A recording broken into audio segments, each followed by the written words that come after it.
Oturan değerli abilerim, Hatip Aslan abimizin düğüne iştirak edelim, lütfen oturmayalım. Oturan değerli abiler, lütfen herkes oyuna iştirak etsin. Haydi Allah!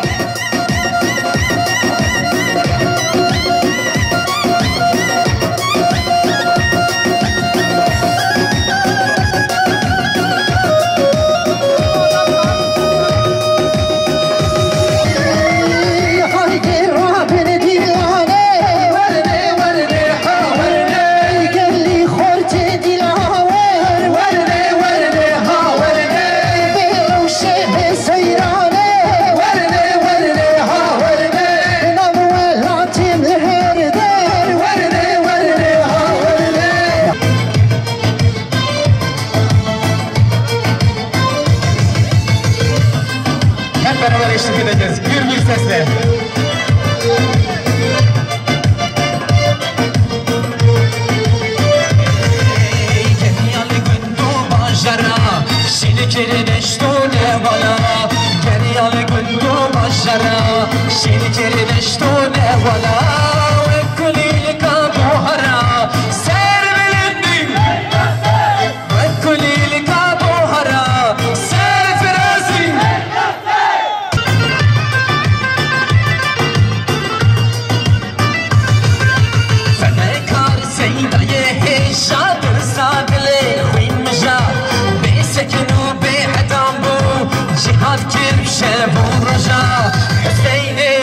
جانو دل لسرته وکی بلبل دنالن بشب و روش هر در بویه در دکل دنالن بشب و روش هر در بویه در دکل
Just salel bendene bendene hemşen salel bendene bendene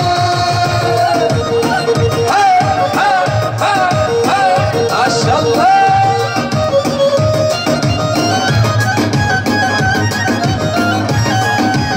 em nemutline em dixwazin ki qanûn û gunû derkeve ji eroînciya re herî esrarciya re heye ji tecawîzciya re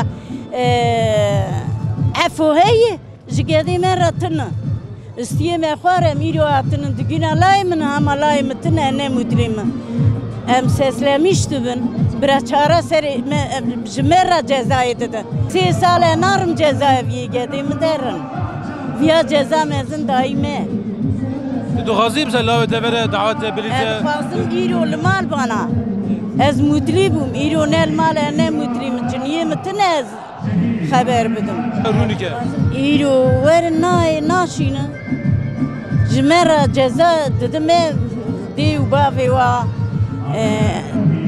زاری و بیرکی و یکسوگن چاره سزن چاره متن لایم ولی تشکی گدی متن 20 سال جزا دایی اکرویجی با اسرار کش با ولی هفته جار المال خوب و ایرو دعوت اقوام مصرف کری گدی متنه نموتلیم اچب خطی مرقانه که خدان هی خم تنه کریم ربی تل پشتاتی خدی هی خم تنه کریم herhangi bir suçu olmamasına rağmen 19-20 yıldır şu an haksız yere cezaevinde. Hani 36 yıla yakın ceza vermişler. Şimdi herhangi bir kabulü yok. Zorla işkenceyle kağıt imzalatılmış ve suçsuz yere şu an içeride yatıyor. Bu vicdanen bizi rahatsız ediyor. Hani zaten devlette herhangi bir hak beklentimiz yok. Bunu açıkça belirteyim. Fakat hani dosyaların tekrar gözden geçirilmesini talep ediyor. Çünkü FETÖ'nün yapmış olduğu kumpas yüzünden şu an 20 yıla yakın içeridedir. 23 yaşında girdi, şu an 43 yaşında. Onun yaşında olan insanlar, arkadaşları hepsi şu an evli. Hepsi çoluk çocuk sahibi, torun sahibi. Benim abim 43 yaşına gelmiş, ben şu an onun düğününü yapıyorum. Evet, sevinçliyim, abim adına çok sevinçliyim. Fakat buruk bir düğün yaşıyoruz. Yani hükümetin yetkililerine sesleniyorum. Kul hakkı olan, hırsızlık olsun, fuhuş olsun, eroin esrar olsun veyahut da cinayet olsun ki abim cinayet de işlememiş fakat 36 yıl boşu boşuna şu an yatmakta. Ama diğer insanlara adalet uygulanmıyor. Yani adalet yok. Şu an adalet görmüyoruz. Babam bu arada Alzheimer oldu. Annem fil hastası. Yani o arada amcalarımız, halalarımız hepsi rahmet etti. Bir sürü torunu oldu. Çocuk sevgisi nedir? Çocukları görmedi, okşayamadı. Amcalarını, halalarını hiçbirini görmedi. Hepsi vefat etti. Yani bu haksızlığı hükümet yetkilileri baştan beri biliyor. Cemil Çiçek kendi yapmış olduğu açıklamada 28 Şubat sürecindeki insanlara haksızlık yapıldığını kendisi dile getiriyor. Ergenekon'daki insanlar 5 yılda bırakılmışken bu Müslümanlar 10 yılda tutuklu oldukları halde bir gecede 200 tane dosyaya aynı günde hepsine 36 yıl ceza verdiler. Bu mudur adalet? Hiçbir dosya okunmadan, hiçbirine bakılmadan FETÖ'nün yapmış olduğu kumpaslar karşılığında hepsi 36 yıl aldı. Yani bir tek abim için konuşmuyorum. İçeride çok susuz olan insanlar var. FETÖ'nün komiserleri yapmış olduğu kumpaslar, yapmış olduğu yazılar, kendi çizmiş olduğu krokiler savcılar tarafında belirtildiği halde içeride olan insanlar var. Yani bu zulmün sona ermesini istiyoruz. Yani en azından bir ceza indirimi olursa o bize ve ardından ceza indirimiyle de yetmeyecek. Tekrardan bu davaların gözden geçirilmesi lazım. Çünkü hepsinde şaibe var. Hepsinde bir hukuksuzluk var. Yeter artık. Bıktık. 20 yıldır. 20 yıldır hiçbir af uygulanmıyor. Yani bu insanların suçu nedir? Yani Herkes düğününde mutlu bir şekilde olurken bakın düğünüdür, en azından devlet yetkilileri bu düğünde gelip diyebilir ki hadi senin düğünündür. O oğlumuzu, evladımızı, abimizi gönderebilirdi. Göndermediler. Babaları ölüyor, göndermiyor. Anneleri öldürülüyor, gönderilmiyor. Ama bir milletvekili olduğu zaman direkt gönderiliyor. Direkt onlara hemen özel kanunlar çıkarılıyor. Bu adalet değil. Artık bu sistemi, bu kilidi değiştirmeleri lazım. Bu akıldan vazgeçmeleri lazım. Adaleti sürekli kendilerine uyguluyor. Ucu onlara dokunduğu zaman hükümet hemen kanun çıkarıyor. Kanun hükmünde kararname çıkarıyor. Hepsini aktif hale getiriyor, uyguluyor kendileri için. Ama içeride mazlum olan insanlar için uygulanmıyor. Yeter artık, bıktık, yaşlandık. Ben 19-20 yaşındaydım. Abim içeride şu an 40-42 yaşına girdi. Bu adalet değil. Yani bir an evvel bunun çözülmesini bekliyoruz. شرديجة أو قريجة